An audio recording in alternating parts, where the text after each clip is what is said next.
National institute of pharmaceutical education and research NIPER जो हैदराबाद में है, लास्ट ईयर भी इनकी ओर से रिक्रूटमेंट आई थी, शायद 2021 में भी आई थी। तो यहाँ पे नॉन फैकल्टी की पोस्ट है, इन पे वेरियस पोस्ट पे रिक्रूटमेंट है ये। और 12 मार्च 2023 शाम 6 बजे तक आप इसके लिए ऑनलाइन आवेदन कर सकते हैं। यहाँ पे आपको बहुत सारी वेरियस पोस्ट मिलेंगी, जिनमें नंबर 10 पे आपको मिलेगी जूनियर हिंदी ट्रांसलेटर, लेवल 6 की आपको सैलरी मिलेगी जो होती है।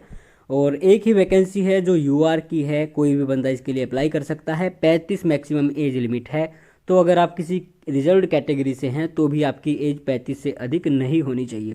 जैसा कि हम आपको हर वीडियो में बार बार कहते हैं कि 35 साल तक भी आपके पास बहुत सारी अपॉर्चुनिटीज़ होती हैं। और सबसे बड़ी बात यह है कि इसमें जो आपकी एलिजिबिलिटी है वो आपको अभी दिखा देते हैं। ये देखिए आपकी एलिजिबिलिटी क्या होनी चाहिए, यानी कि आपकी क्वालिफिकेशन क्या होनी चाहिए। तो इन्होंने यहाँ पे बताया हुआ है जूनियर हिंदी ट्रांसलेटर के लिए, अगर आपके पास मास्टर डिग्री है हिंदी में तो या फिर इंग्लिश में, तो इंग्लिश और Hindi main subject degree level पे होना चाहिए। यानी कि एमए हिंदी है तो मेन सब्जेक्ट यानी कि कंपलसरी आपका इंग्लिश ग्रेजुएशन पे हो, और एमए इंग्लिश है तो हिंदी आपका कंपलसरी ग्रेजुएशन पे हो। अगर ऐसा नहीं है तो आगे कहते हैं मास्टर डिग्री अगर किसी और सब्जेक्ट में है तो आपके पास Hindi as a medium of examination होना चाहिए और English as compulsory at degree level होना अनिवार्य है। यदि इस तरह की भी क्वालिफिकेशन आपके पास नहीं है तो आगे कहते हैं बीए आपकी इंग्लिश और हिंदी दोनों सब्जेक्ट होने चाहिए, या फिर उनमें से एक आपका सब्जेक्ट हो, दूसरा मीडियम ऑफ एग्जामिनेशन हो, और ये कंपलसरी होने अनिवार्य है। ठीक है, तो कंपलसरी होने ज़रूरी हैं। और यहाँ पे एक और बात इन्होंने ऐड की है, इन्होंने कहा है कि मेन सब्जेक्ट होना ज़रूरी है, इलेक्टिव नहीं चलेगा। और आगे कहते हैं इसके साथ साथ 2 साल का एक्सपीरियंस आपके पास ट्रांसलेशन में हो। अगर ऐसा नहीं है तो अगर पीजीडीटी है, यानी कि बैचलर डिग्री है इंग्लिश और हिंदी सब्जेक्ट के साथ में, और पीजीडीटी है तो भी आप इसके लिए एलिजिबल हो जाएंगे। प्रोफिशिएंसी इन कंप्यूटर ऑपरेशन है, यानी कि आपको कंप्यूटर का अच्छा ज्ञान होना चाहिए। जो एमएस ऑफिस होता है जिसमें एमएस वर्ड आपका आता है, एक्सेल आता है, स्प्रेडशीट आती है, प्रेजेंटेशन आती हैं, ये सब अगर आपको आता है तो यहाँ पे अच्छी बात है।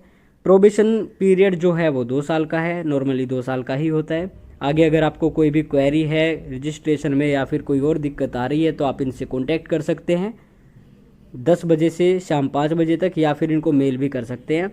और ऑनलाइन इसके लिए आवेदन होंगे। फीस के बारे में बात करें तो पीडब्ल्यूडी कैंडिडेट्स के अलावा किसी भी कैटेगरी का कोई भी बंदा या बंदी है तो उसको 1000 पे करने होंगे।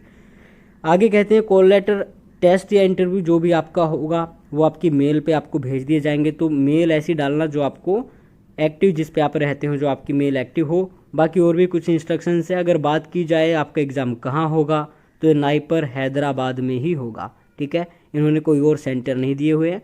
तो अगर आप इसके लिए एलिजिबल है, आवेदन करना चाहते हैं तो यस, गो फॉर इट।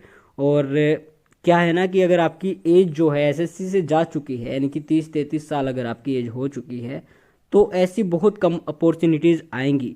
यदि एसएससी में आप एलिजिबल नहीं हैं एज को लेकर के तो आपको ये करना चाहिए।